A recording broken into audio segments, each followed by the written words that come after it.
Hello, I'm Luke Sellers and welcome to FTV, a look at this week's video news from the Forest of Dean. Secondary school students were celebrating last week after achieving a record-breaking set of GCSE results. Forest schools improved on last year's results, with many achieving their best set of grades yet. FTV went to Whitecross School in Lydney to speak to head teacher David Gaston about their exam success. The 5A to C result is 60%, which is a 3% improvement on last year.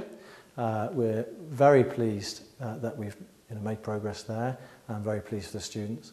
Particularly pleased that the 5A star to C measure, including English and Maths, has gone up by 10%. We're also very pleased this year with our top end results. A quarter of the students achieved 10 or more GCSEs with a grade C or above, which is an astonishing achievement. And in fact, A's and A stars, we had more than double the number of A's and A stars compared with last year.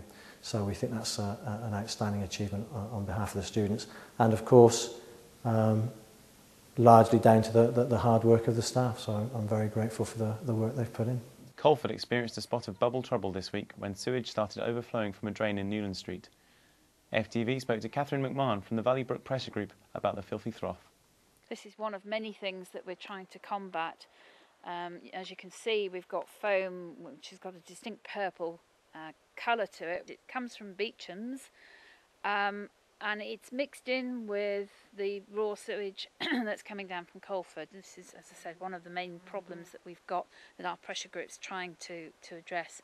What we need is for Beecham's to put their hands in their pocket and pay for airtight covers so this doesn't happen. Every time somebody drives through it, they are picking up raw effluent, raw sewage.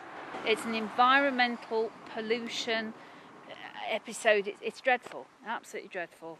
The infrastructure is not up to dealing with this sort of thing, and people are just burying their heads in the sand. They're not taking responsibility as per normal. People need to take action. They need to be responsible for these things. Fire stations at Cinderford and Newent are on a recruitment drive to increase their ranks of retained firefighters. Cinderford Fire Station Manager Gareth Close told FTV what it takes to join the fire service.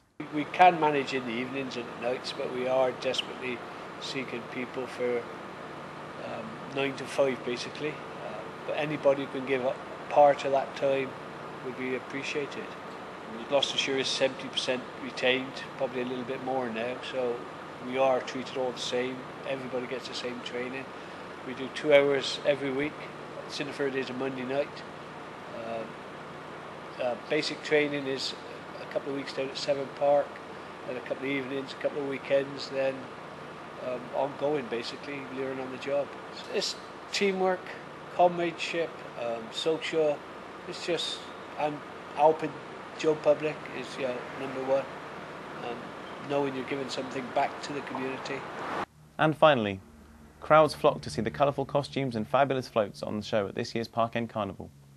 More than 4,000 people visited the bank holiday event, which celebrated its 40th anniversary this year. The day featured first-class entertainment, including marching bands, market stalls and the famous float parade. Float favourites included a St Trinian's display, a Fifi and the Flower Tots lorry and a traditional Carnival Queen carriage.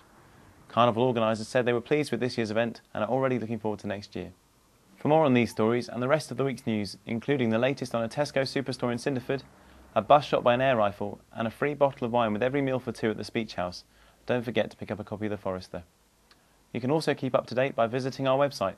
This is gloucestershire.co.uk/forest. Thanks for watching FTV. Goodbye.